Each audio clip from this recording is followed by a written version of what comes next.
सनातन धर्म के इतिहास में सप्त चिरंजीवियों का उल्लेख किया गया है। पुराणों के अनुसार कुल 7 ऐसे व्यक्ति हैं जो कि अमर है। इनको 7 चिरंजीवी भी कहा जाता है। ये 7 चिरंजीवी किसी न किसी वरदान या श्राप के कारण अमर हो गए हैं, जो कि पृथ्वी के अंत तक जीवित रहेंगे। अश्वत्थामा, राजा बलि, महर्षि व्यास, हनुमान, विभीषण, कृपाचार्य तथा परशुराम ये 7 चिरंजीवी है। यदि इन 7 चिरंजीवियों और 8वें ऋषि मार्कंडेय का प्रतिदिन स्मरण किया जाए तो शरीर के सारे रोग समाप्त हो जाते हैं और दीर्घायु प्राप्त होती है।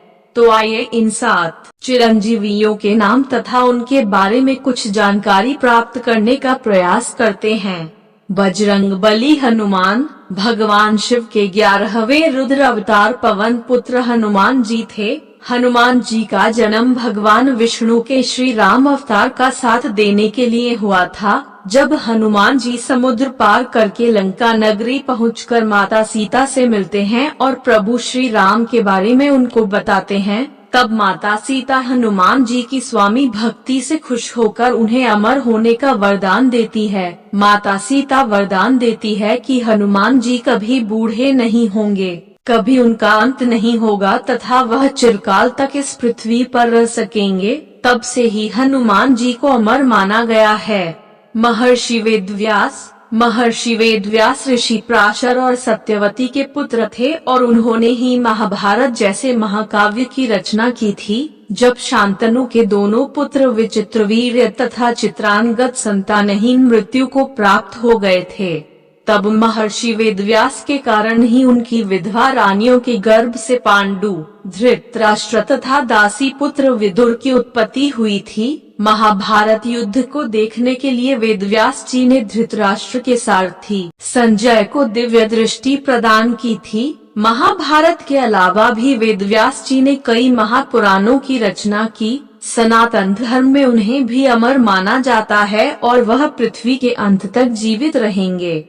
भगवान परशुराम जी भगवान विष्णु के 6ठे अवतार माने जाते हैं, जिन्होंने एक ब्राह्मण के घर जन्म लिया था। वे ब्राह्मण कुल में जन्म होने के पश्चात भी एक क्षत्रिय थे। उन्होंने भगवान शिव से शस्त्र विद्या प्राप्त की थी। भगवान शिव ने उनकी कुशलता से प्रभावित होकर उन्हें अपना परशु भेंट किया था, जिसके कारण उनका नाम परशुराम पड़ गया। परशुराम जी ने कई बार इस पृथ्वी पर से क्षत्रियों का समापन कर दिया था। उन्होंने अपने परशु से सहस्त्रबाहु का भी वध किया था। परशुराम जी को भी महापुराण में चिरंजीवी माना गया है। उनका वर्णन रामायण तथा महाभारत दोनों में मिलता है।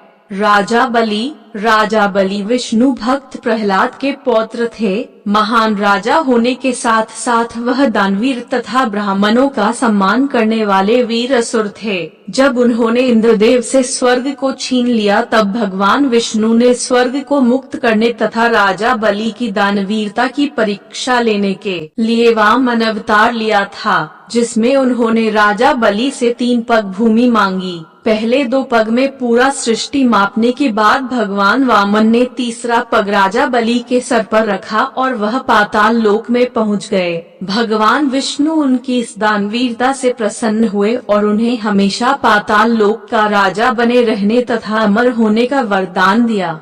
विभीषण जी महर्षि विश्रवा के सबसे छोटे पुत्र थे, जो कि लंकापति रावण के भाई थे। रामायण में तो आप लोगों ने इनके बारे में बहुत कुछ सुना ही होगा। जब रावण अधर्म कर रहा था, तब इन्होंने प्रभु श्री राम की शरण ले ली थी। इसलिए इनके धर्मनिष्ठ गुण से प्रसन्न होकर प्रभु श्री राम ने इन्हें दीर्घायु होने का वरदान दिया है।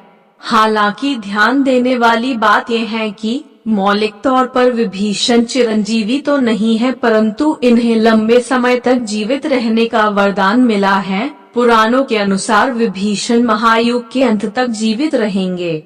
कृपाचार्य एक बार राजा शांतनु को वन में 2 शिशु दिखाई दे, जिन्हें वह राजमहल में ले आए। उनमें से एक शिशु कृपाचार्य थे तथा एक उनकी बहन कृपी थी। गुरु कृपाचार्य कौरव तथा पांडव दोनों वंश के कुल गुरु थे। उनकी बहन कृपी का गुरु द्रोण के साथ विवाह हुआ था।